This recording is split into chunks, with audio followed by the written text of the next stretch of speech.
Em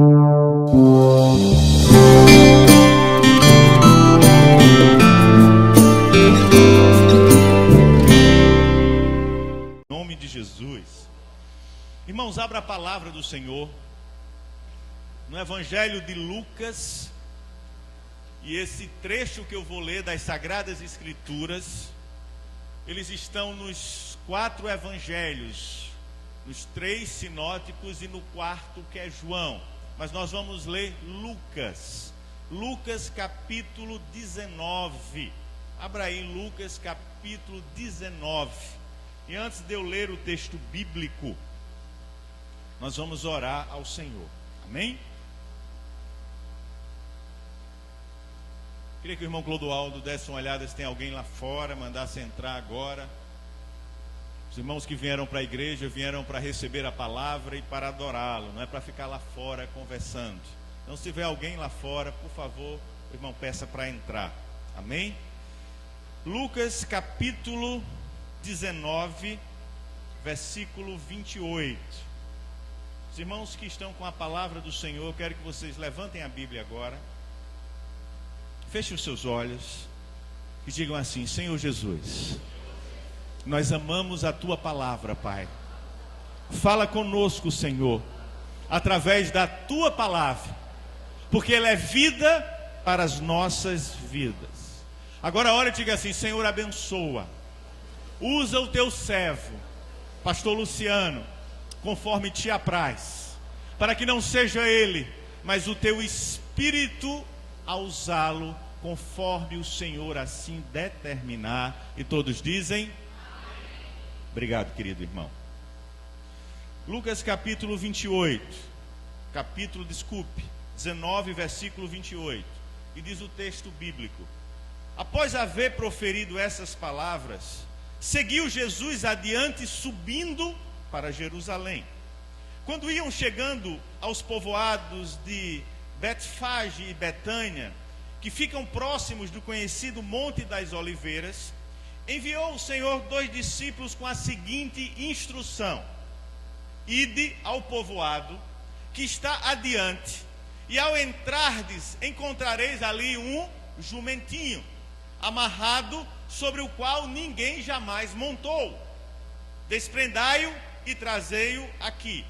Se alguém perguntar a vocês ou interrogar vocês, dizendo quem vos mandou, e vocês vão dizer, porque o Senhor precisa dele.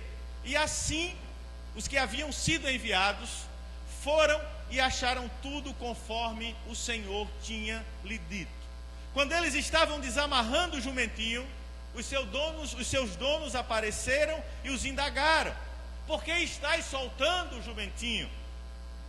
Diante do que replicaram, eles disseram: porque o Senhor precisa dele. Então puderam trazê-lo até Jesus, colocaram assim os mantos de montaria sobre o jumento e ajudaram Jesus a montá-lo.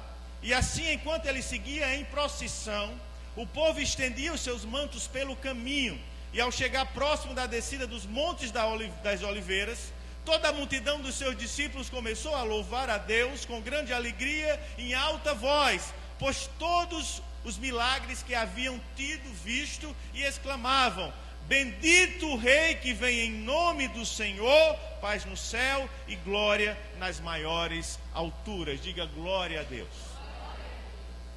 Irmão, Jesus andava muito.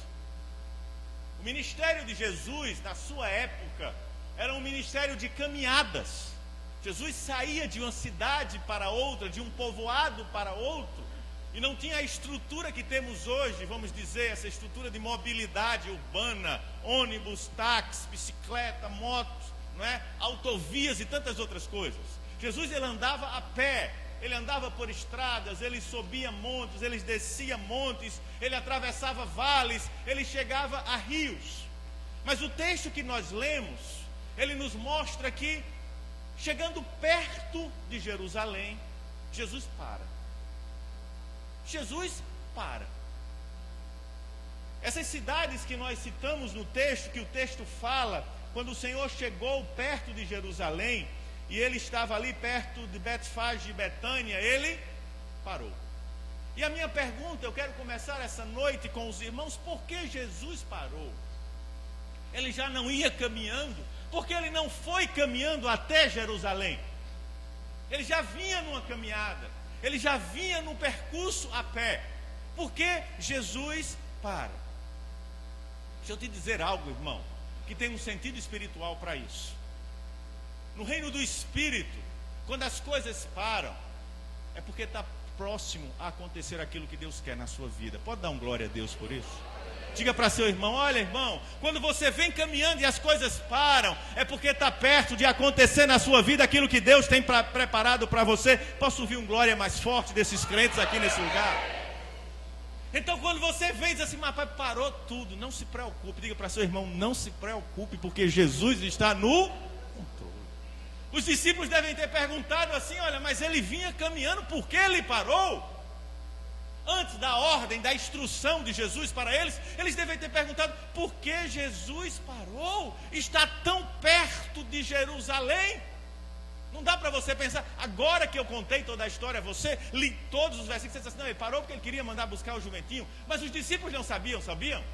Não, sabiam que ele vinha caminhando para Jerusalém. E ele não estava descendo para Jerusalém, porque Jerusalém fica no monte, ele estava subindo para Jerusalém. E quando ele começa a avistar a cidade santa, a cidade escolhida, ele para. Aos 7 quilômetros da cidade. E os discípulos ficam questionando: mas por que o Senhor parou? Eu acho que eles indagam, não é? Mas por que o Senhor parou? E aí quando eu meditava nessa palavra, Deus falava ao meu coração: olha, meu filho, eu quero trazer para você essa revelação de Deus como profeta da palavra do Senhor. Quando as coisas estão, você vem, e as coisas param um pouquinho, é porque já está próximo, amém? Aí Deus dá um fôlego a você: está próximo. Diga para seu irmão: está próximo, meu irmão. Você crê? Diga com mais fé: está próximo, meu irmão, que Deus tem para a sua vida. Aí Jesus para e diz assim a 2 discípulos: vão, e vocês vão até a próxima cidade, e lá vocês vão encontrar um jumentinho, um burrinho, que está lá amarrado. Quantos discípulos Jesus tinha? Quantos, igreja? 12 discípulos. Desses 12 discípulos, Jesus escolhe 12 para ir fazer o seu mandato, a sua instrução. Mas se você voltar 1500 anos atrás, você vai encontrar um homem que tipifica Jesus, um Salvador, mas vamos dizer com S minúsculo, que da mesma forma olha para a terra prometida e envia quantos? 12. Quem foi? Moisés. 1500 anos atrás, nesta mesma terra, Deus olha para essa terra através de um Salvador, do Messias, ou seja, daquele que prefigurava a salvação, que Moisés prefigura a salvação, assim como José e assim como grandes homens de Deus. Ele para diante da terra prometida e diz assim: olha, 12 vão conhecer a terra. E se você entender, irmãos, quando Moisés mandou 12, quantos voltaram? Quantos? 12. 12 voltaram, mas quantos creram na promessa? 2 apenas creram na promessa que o Senhor tinha dado. E que sentido espiritual isso tem? Porque Jesus não mandou 12 e pegaram o jumento, só mandou 2 pegar o jumento. Porque Deus é Senhor. E assim como Deus tem a onisciência que Moisés não tinha, apesar dele prefigurar um Salvador, mas ele não tinha a onisciência, a onipresença, a onipotência de Deus. Jesus conhecia o coração de cada homem que ali estava com ele. E Jesus sabe, como aqueles que têm o Senhor sabem, aqueles que acreditam naquilo que os líderes dizem, aqueles que acreditam na promessa e na palavra que vai se cumprir sobre a vida da igreja e sobre a sua vida, amém, irmãos? Nem toda instrução é acreditada por todos. E Jesus sabia que alguns que ele chamasse, ele disse assim: mas para que eu vou buscar um jumento? O Senhor é rei, o Senhor é para entrar num cavalo branco e não num jumento. Talvez você, irmão Elton, dissesse isso. Mas Jesus, o Senhor é o rei, o Senhor quer entrar no jumento.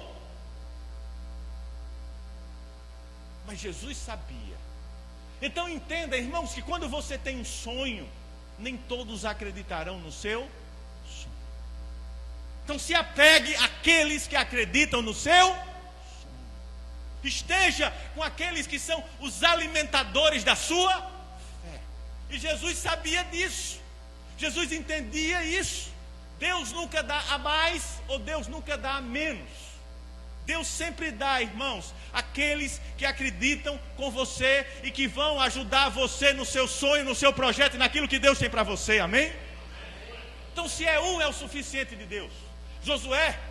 Moisés mandou 12. Quantos contaram verdadeiramente com a palavra que Moisés tinha dado?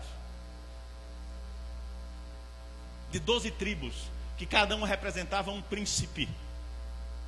Não eram homens comuns, eram príncipes, apenas 2. Então Deus levanta Josué e Caleb na sua vida, amém? Para crer na promessa que Ele tem para você.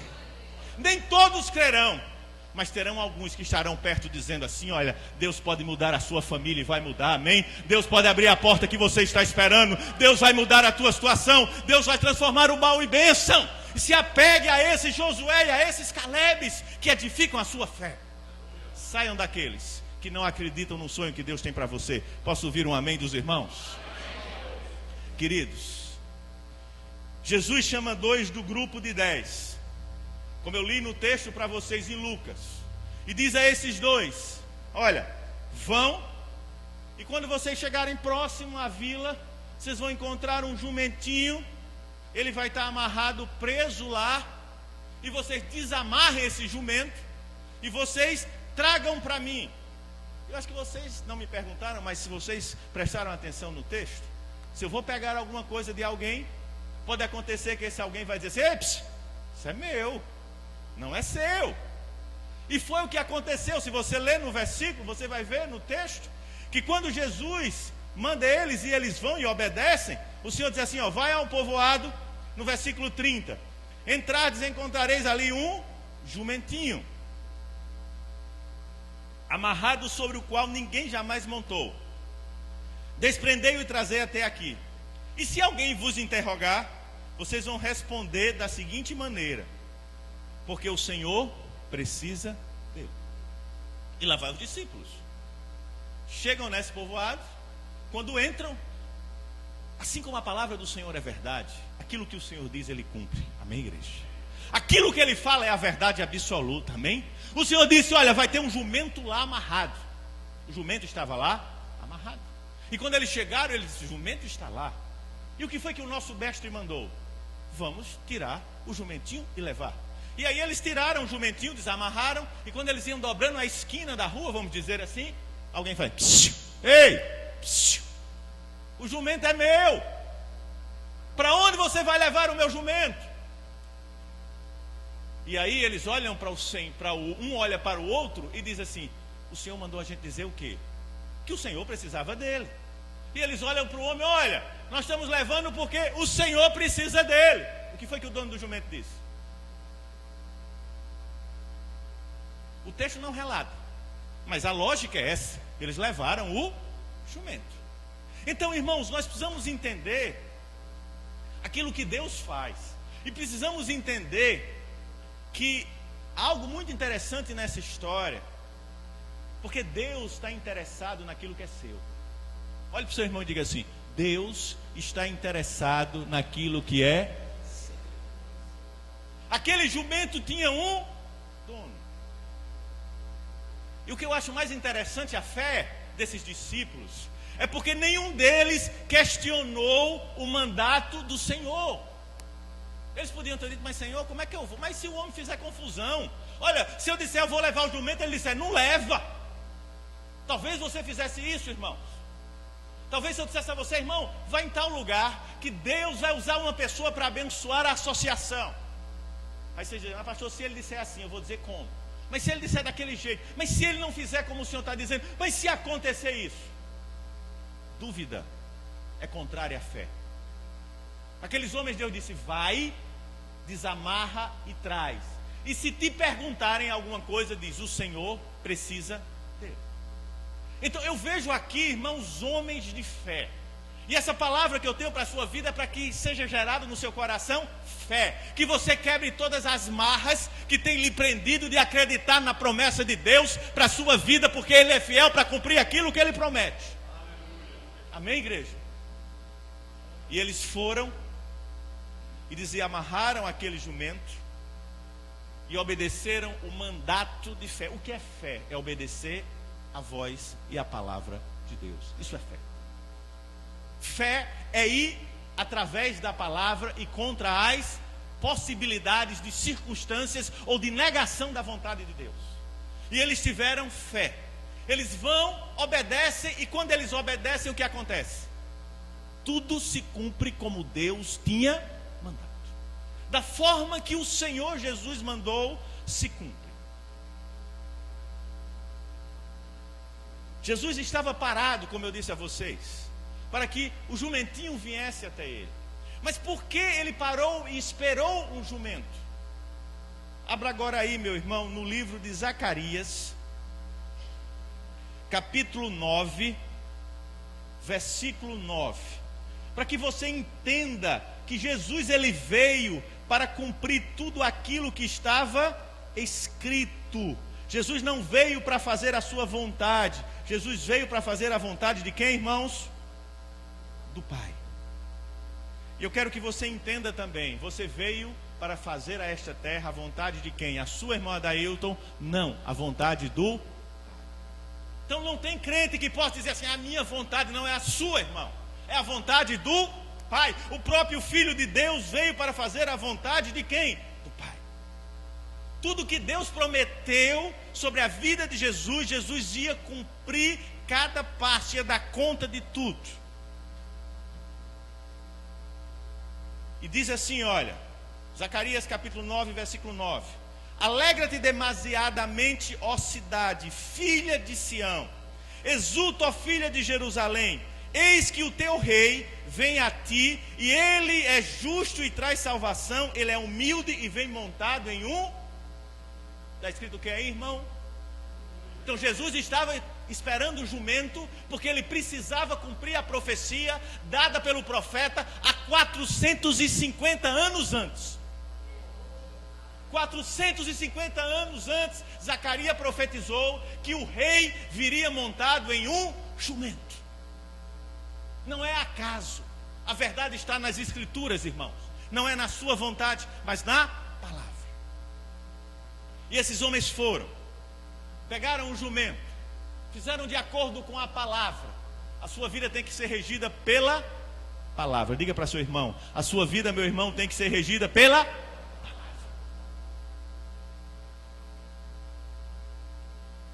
O dono liberou o jumento.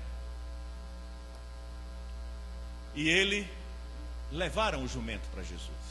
Mas eu quero parafrasear, contextualizar para você, porque eu quero ver se você tem a fé deste homem que entregou esse jumento. Você imagina, irmão Wellington, você comprou um carro novo, 0 quilômetro. Amém? Glória a Deus. Em várias prestações. E dentro dele vem aquele carnê, parece até uma Bíblia desse tamanho, né, de prestação. E de repente você está em casa olhando o carro novo, o banco com plástico, o cheiro de novo, né? Você admirando aquele carro. Alguém vai na cigarra, din-dom, din-dom. E você abre a porta e alguém olha para você e diz assim, eu vim buscar o carro. E você diz, mas eu nem paguei a primeira parcela. Eu não estou atrasado porque vocês vieram buscar meu carro. E ele disse, não, eu não vim buscar o carro, tomar o seu carro. Eu vim porque o mestre, o Senhor, precisa dele. É a mesma contextualização. E aquele homem abre a porta, dá a chave do carro e diz, pode levar. Pode levar. Eu pergunto a você, a sua fé é assim hoje, irmão? Porque foi a fé daquele homem. Aquele homem não conhecia o Senhor, aquele homem não conhecia Deus, mas o Senhor o mandou. E o jumento estava lá amarrado, que era um meio de transporte da época, um bom meio de transporte. E quando ele chega e diz assim, olha, eu quero, o Senhor diz: pode levar, é seu. E leva aquele jumento. Você faria isso hoje? É a minha pergunta para você. Se alguém chegasse na tua casa dizendo que foi o Senhor, eu estou falando no contexto bíblico, irmão, eu não estou falando em brincadeira de bater na porta e pedir algo que não é seu, mas eu estou falando no contexto de fé, desse entendimento do texto, dessa coerência de dizer assim: o Senhor mandou buscar. Queridos, e o texto mostra que o Senhor foi sentar naquele jumento para entrar na cidade santa, para ser celebrado como rei. E o texto ainda fala que eles colocaram as capas dele sobre o jumento como uma manta. E há um contexto bíblico em capa, irmão. Capa, se você lembrar, Elias, o profeta, jogou a capa sobre Eliseu. A capa simboliza a unção, simboliza a honra, simboliza dar a Deus o que é de Deus. E diz até o texto que outros colocaram suas capas, assim como folhas de palmeira, sobre o chão, para que o Senhor passasse sobre elas e chegasse até a entrada da cidade. O que é que nós entendemos, irmãos? Jesus, ele estava sendo honrado, porque ele veio para cumprir toda a palavra de Deus sobre a minha vida e sobre a sua vida. Qual é a minha maior pergunta para você essa noite? O que foi que Jesus veio fazer neste mundo? O que foi, irmãos? Olha para o seu irmão e diga assim: cumprir a palavra. Porque estava escrito. Ele precisava vir e pagar o preço por mim e por você. Volte agora novamente para Zacarias, capítulo 9, que eu quero falar mais algo para você nesse texto. O texto diz assim, olha, Zacarias 9:9. Alegra-te demasiado, ó cidade, filha de Sião. Exulta, ó filha de Jerusalém. Eis que o teu rei vem a... Vou fazer uma pergunta a você. A sua Bíblia, qual é a Bíblia que o R de rei está maiúsculo? Levanta a mão. Vou levantar a mão, irmãos. Aquela que o R de rei está maiúsculo. Baixa a mão. Aquela que o R de rei está minúsculo. Levanta a mão. Troque sua Bíblia. E os outros que não levantaram? Então estão sem Bíblia, né? Quem não levantou a mão está sem Bíblia. Porque uma turma levantou, outra não, e ficou vários sem levantar. Mas por que troque sua Bíblia? Porque esse rei é o soberano. E esse rei tinha que ser com R maiúsculo. Amém? É o Senhor Todo-Poderoso. Não é um rei humano aqui. Por isso que o R tem que ser maiúsculo. O meu R aqui é maiúsculo. Eu não sei a tradução que está aí, olha. Porque o teu rei, troque essa, minha filha, amém? Depois, Nani. O rei aí é maiúsculo. Não é qualquer rei, é o soberano e o Senhor. Você pode dar um glória a esse Deus, querido, mas dê com mais força, glória a Deus. E ele continua, sabe, irmãos? Vamos ler o mesmo versículo. Eis que o teu rei vem a ti. Ele é justo e traz o quê? Salvação. E ele é humilde. Quem na sua Bíblia está humilde? Levanta a mão. Quem na sua Bíblia está pobre? Tem Bíblias que estão pobres? Amém? Troque sua Bíblia, irmã. Pode trocar. Troca, a livraria tem para vender Bíblias que tem o R maiúsculo e que não é pobre. Pobreza é diferente de humildade. Aqui está o quê, irmã? Nani, por favor, Nani, pelo amor de Deus, troque. Por que, irmãos, queridos? É muita diferença pobre e humilde. Sabe por quê? Eu conheço muita gente pobre que é mais orgulhoso do que Satanás. Diga misericórdia. Vou repetir para você. Eu conheço muita gente pobre que é mais orgulhoso do que Satanás. Então pobreza é diferente de humildade. O que é humildade, irmãos? O que o dicionário descreve com humildade? Humildade é aquele que considera o seu próximo maior que ele mesmo, mesmo não sendo. Humildade é aquele que considera o seu próximo maior do que ele, mesmo não sendo. É o que Jesus fez. Jesus era o maior, o soberano. Mas o Senhor disse: eu vou lavar os pés. Eu não sou menor do que vocês, mas eu vou lavar os pés. Então não entenda esse contexto de pobreza. Jesus não era pobre. Jesus era alguém humilde de coração. Os humildes o Senhor engrandece, e os soberbos o Senhor abomina. Vocês estão compreendendo o contexto? Então quando Jesus entrou no jumento, dentro de Jerusalém, Jesus queria mostrar o quê? Humildade. Jesus não queria mostrar pobreza. Cuidado para você não confundir as coisas. Sabe por quê? Pensa comigo. Um grande rei entraria num cavalo branco, sim ou não? Os grandes reis, se você vê, o grande conquistador Napoleão, não é? Ele tinha um cavalo. E ele estava no cavalo, e quando ele entrava na cidade, naquele cavalo, ele olhava para as pessoas assim de baixo, ó, cavalo grandão, alto, eu não sei nem a altura do cavalo, mas aquele cavalo imponente, né? Aquele cavalo bonito, que quando entrava já dizia assim: olha, é como um carro hoje, bem elegante. Um cavalo branco era aquele cavalo que mostrava poder, orgulho. E Jesus vem mostrar o quê? Humildade. Ele podia ter dito: olha, tem um cavalo branco ali, manda trazer para mim. Mas não era isso que ele queria mostrar. Ele era rei, mas ao mesmo tempo ele veio mostrar para você aquilo que você deve ser hoje, que é servo e não senhor. Diga para seu irmão: Deus te chamou para ser servo. Ele disse: eu sou Senhor, eu sou rei. Está aqui o R maiúsculo. Mas eu sou justo e sou humilde. Era isso que o Senhor queria mostrar. Então não confunda, irmão, pelo amor de Deus, pobreza com humildade. Não tem nada a ver.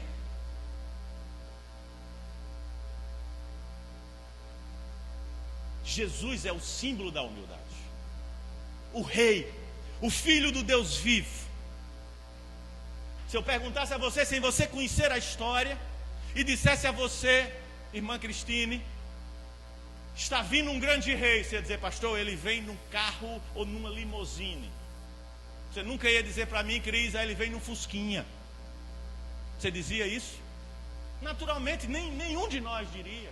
Porque para nós, a gente tem a condição de orgulho, irmãos, e não de humildade.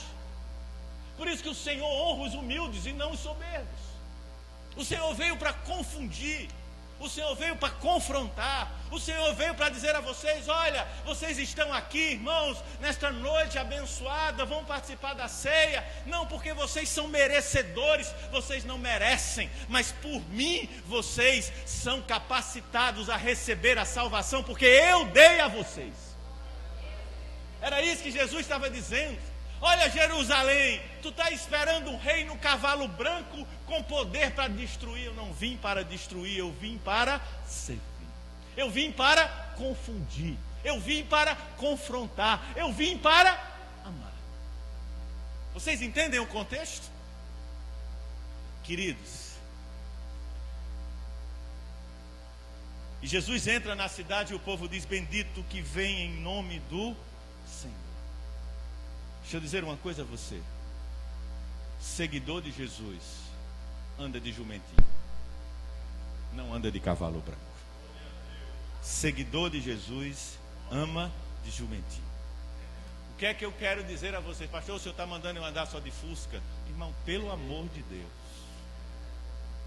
não é isso que eu estou dizendo a você. Eu estou dizendo a você, querido, que se você vê alguém orgulhoso, esse não serve a Deus. Você pode estar servindo qualquer outra pessoa ou qualquer outro contexto religioso, mas a Deus você não está servindo. Se você é orgulhoso, você não pertence ao reino de Deus. A Bíblia me garante isso. Quando eu estou falando aquele que serve a Deus anda de jumentinho, não é que não possa ter uma Mercedes ou uma BMW, não é isso. Mas assim como o pastor Júnior pega a sua caminhoneta e serve ao reino de Deus, trazendo o que for preciso, se ele tivesse uma BMW, ele faria a mesma coisa, porque para ele é um jumentinho. Vocês estão entendendo? Não é o valor daquilo, porque tudo vai passar, irmão. Sim ou não? Nós vimos hoje aquele repórter da Rede Globo, né, comentarista esportivo, com 43 anos, faleceu. Quantos sonhos aquele homem tinha? Quantas posses aquele homem tinha? Foi que ele levou? Me diga. Nada. Os nossos bens e as nossas riquezas, a nossa prosperidade, nada disso nós vamos levar para os céus. A nossa família nós podemos levar para o céu, amém? E o que vai fazer a diferença não é o que temos, é a nossa conformidade com quem? Com Cristo. Se eu sou como Cristo, eu tenho o meu lugar garantido lá na glória. Posso ouvir um amém dos irmãos? Eu sei que o secularismo, a gente dizia até isso no estudo de casais ontem, tem entrado na vida das pessoas e as pessoas têm invertido os valores. Invertido os valores de fidelidade, de compromisso, não é? Eu só sou, e às vezes eu quero ter até o que eu não posso ter, para criar um contexto de orgulho, para mostrar. Isso é orgulho, irmão. Jesus veio no jumentinho aclamado com palmeiras e entrou em Jerusalém. A Bíblia não relata, você não vai ver em nenhuma outra situação, nem nos 3 sinóticos, nem no Evangelho de João, Jesus devolvendo o jumentinho ao dono. Você tem? Se você procurar, você não vai achar. Mas eu tenho certeza que Jesus devolveu.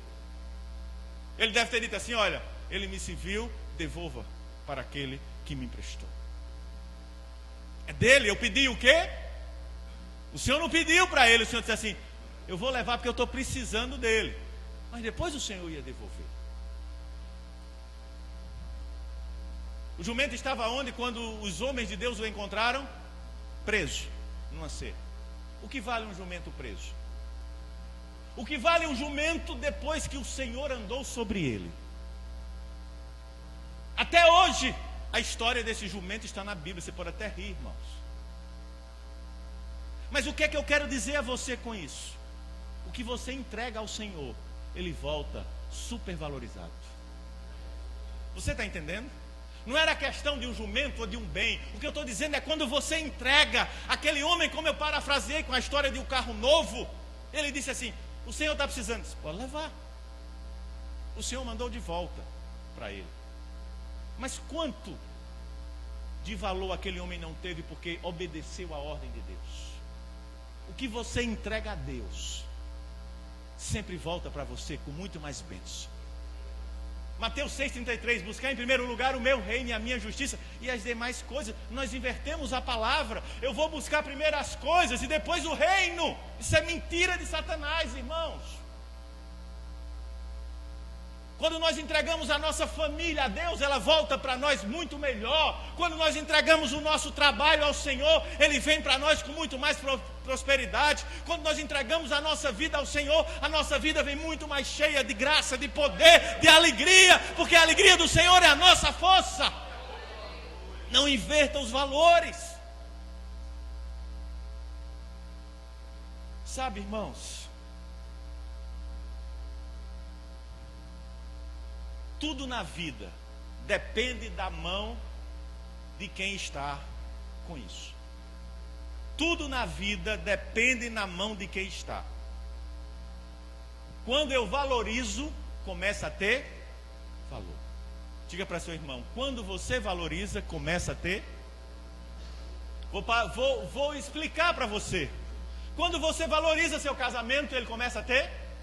Quando você valoriza sua mãe, ela começa a ter.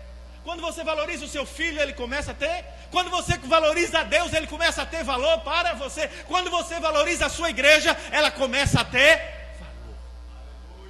Tudo depende da mão de quem está. Um exemplo, para você que está aqui, talvez não conheça a Deus profundamente, entender. São valores diferentes, mas vou explicar. Se a pastora me der um anel, que ela me deu um anel de teologia que eu terminei no meu aniversário, para mim aquilo tinha um. Se alguém perguntasse: pastor, me venda? Eu disse: eu não vendo. Não tem? Porque tudo depende na mão de quem? Se eu desse a outro irmão, ele disse assim: vou vender isso para mim, não tem nenhum. Vocês estão compreendendo? Quem me dá representa o valor. Amém? Se eu dissesse a vocês: olha, Barack Obama me deu uma caneta Montblanc, escrita com uma carta dele. Ou se eu dissesse a você, eu comprei e ganhei uma caneta Montblanc. A caneta Montblanc que eu comprei ou ganhei, dada por Barack Obama para mim, qual é que tem mais valor? A que ele me deu. Vocês estão compreendendo? Para você entender o contexto, amém? Vocês estão entendendo o contexto que eu estou falando com vocês? Aquele jumentinho ali, quem é que andou sobre ele? Jesus. E a minha pergunta para você é: o que você tem segurado e não tem dado a Deus? Que Deus tem lhe pedido? Tem uma história, irmãos, interessante, que um homem chegou numa cidade, e nessa cidade tinha um costume: as moças que fossem casar, os rapazes que escolhessem as moças pagariam um dote por cada moça. Vamos dizer que, eu vou dizer na moeda brasileira, cada dote de cada moça era 10 mil reais. O jovem que começasse a enamorar-se, irmão Edson, e paquerar com essa moça, ele dizia: eu quero casar. Ele ia lá e pagava 1.000. Tinha uma moça que ainda não tinha casado, porque ela tinha um defeito na sua perna, e ninguém queria escolher aquela moça. Mas certo dia chegou um jovem naquela cidade, e aquele jovem olhou para aquela moça e se apaixonou por ela, apesar do defeito na sua perna, e disse assim: olha, eu amo tanto você. Chegou para o pai dela e disse: eu não vou dar apenas 10 mil, eu vou dar 10 vezes mais. Eu vou dar 100 mil de dote pela sua filha. E assim casou com ela. Mas o que foi que aconteceu depois disso? As pessoas daquela cidade olharam para aquela moça e diziam assim: essa moça tem muito valor, porque esse rapaz precisava só dar 10, ele deu 10 vezes mais. Algo diferente tem. Ele pegou aquela moça e deu o quê? Valor a ela. Tudo depende da mão de quem está. Vocês estão compreendendo o que eu quero dizer, queridos? Então nós vamos entender isso. Que valor o Senhor tem para você? É a minha pergunta. Que valor o Senhor você tem dado a Ele? Ou Ele é apenas um Deus que aparece a você no domingo à noite, na hora de vir para o culto? Ou Ele é um Deus que aparece a você apenas quando você está passando por problemas e lembra dele: Senhor, vem aqui. Quando você está no caos, você corre para os pés do Senhor. Quando você está na luta, você corre para os pés do Senhor. Que valor esse Deus tem para você? É o Deus do amuleto ou é o Deus da realidade na sua vida? É isso que eu quero que você entenda, querido. Eu estou dizendo a você que 5 pães e 2 peixinhos na sua mão não é nada, mas 5 pães e 2 peixinhos na mão de quem pode fazer alimenta uma multidão, e ainda sobra 12 cestos. Diga glória a Deus. Se você está segurando 5 pães e 2 peixinhos, não segure, irmão.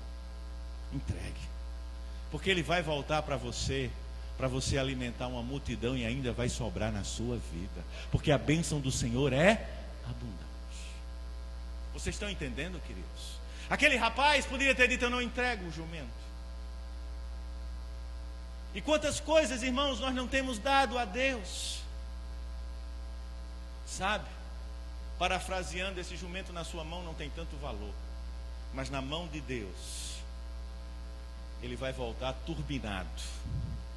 Diga para o seu irmão: entregue, irmão, que ele vai voltar turbinado. Amém? Sabe por que eu estou falando para você isso? Talvez você tenha a idade da igreja, tem irmãos mais velhos em Cristo. Talvez você tenha 10 anos, tenha 6 anos de crente, de cristão, tenha 5, tenha 3, tenha 2, tenha 1, tenha 6 meses. Você está na igreja, mas você sente sua vida travada, amarrada, presa. Sabe, como aquele jumento que estava preso lá, não sai do canto. Aí você vai perguntar a mim: pastor, como é que eu sei que a minha vida está travada, amarrada e está presa? Você quer saber como? Vou dizer a você, vou explicar a você. Você lembra que todo começo de ano a gente faz uma lista dos nossos pedidos, não é? A gente diz assim, os alvos de 2014, 2013, aí vai. Esse ano 2014. Você lembra o que você colocou nessa lista? Nós estamos no meio, chegando no meio do ano. Sim ou não? Chegando no meio do ano. O ano já...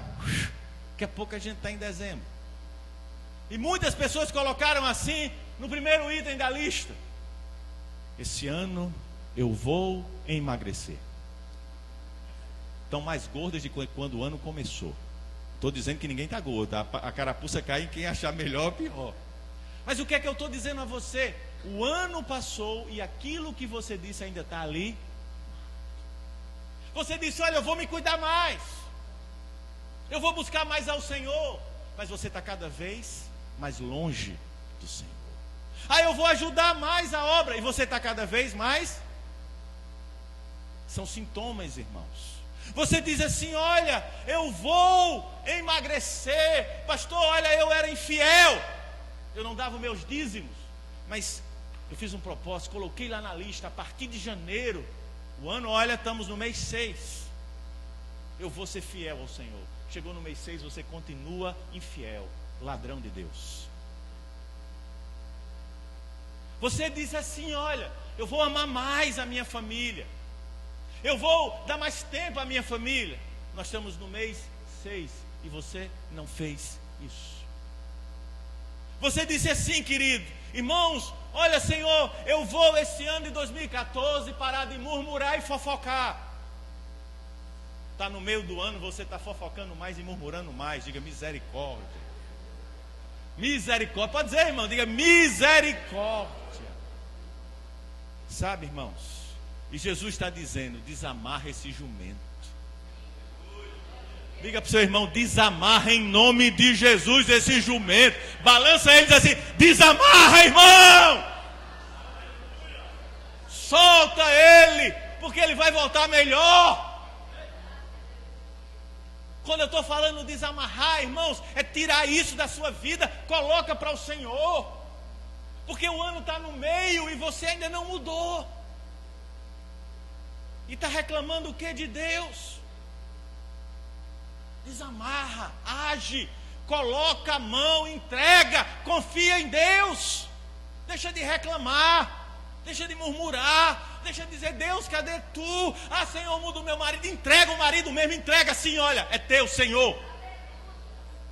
Entrega e deixa Deus agir, irmão. Quem entrega, confia. Sim ou não? Quem entrega, confia. É como uma mãe que tem um filho pequeno, quando sai para o colégio e leva aquela criança de 1 ano ou 2 anos naquele colégio e deixa, é porque ela confia no colégio, sim ou não? Uma mãe deixaria um filho no colégio sem confiar? Não deixa. Ela entrega. O bebê hoje que vão para o colégio, sei lá, 1 ano e meio, 2 anos, já estão no gol antes disso, né? Ela entrega e vem buscar depois. É esse sentido que Deus está dizendo a nós. Entrega a Ele. Age, mas entrega a Ele a situação. Eu não sei o teu problema, mas o Senhor diz, desamarra, entrega a Ele em nome de Jesus essa noite, amém, querido? Entrega ao Senhor, diga para seu irmão, irmão, entrega ao Senhor em nome de Jesus. Sabe, irmãos, você precisa ter uma vida liberada. E você precisa ter coragem. Sabe coragem para quê? Para se libertar das coisas que tem lhe feito não ser aquilo que Deus quer que você seja. Irmãos, a cobiça é uma coisa que tem entrado no povo de Deus e no reino de Deus. O que é cobiça? A cobiça, a Bíblia cita vários textos sobre cobiça. Cobiça, ela leva você de uma forma até você cobiçar o que é de Deus.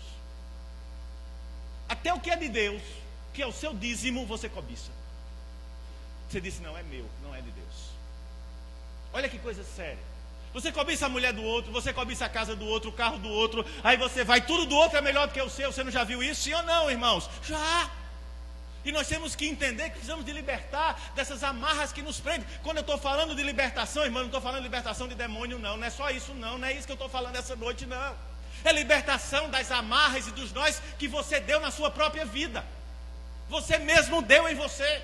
Você criou-se cheio de amarras. E está preso nisso. Mas deixa eu dizer uma coisa a você, querido. A Bíblia diz que Deus não enche com vinho novo odres velhos. porque os odres velhos não vão suportar a fermentação do vinho novo. A Bíblia diz também que você não pode fazer remendo novo em pano velho, porque o pano velho vai rasgar. O que é que Deus está dizendo?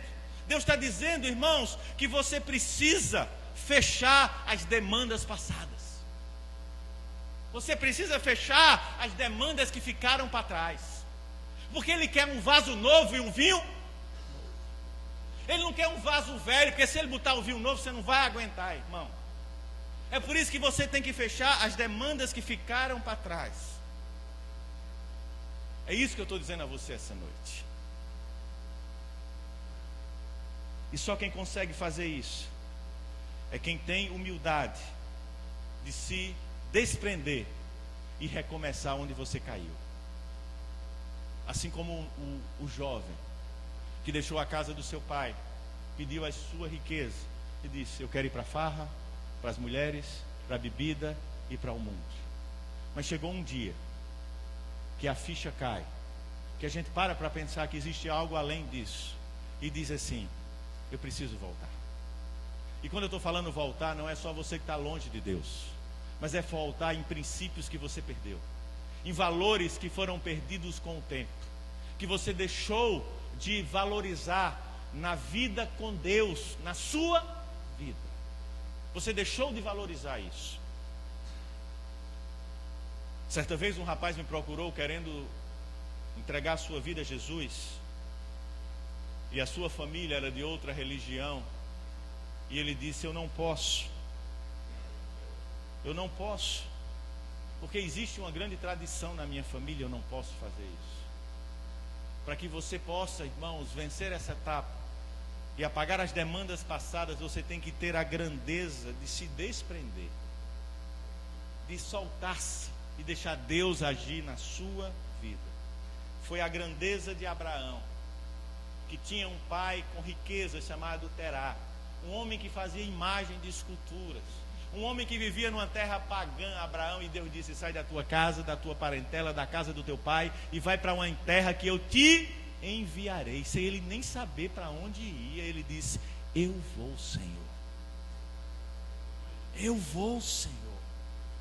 Sabe, irmãos, sai, querido, sai da barra, sabe, da saia do teu pai, da tua mãe, sai da dependência dos outros, seja maduro, cresça, se desprenda para Deus, coloque a sua vida no altar do Senhor.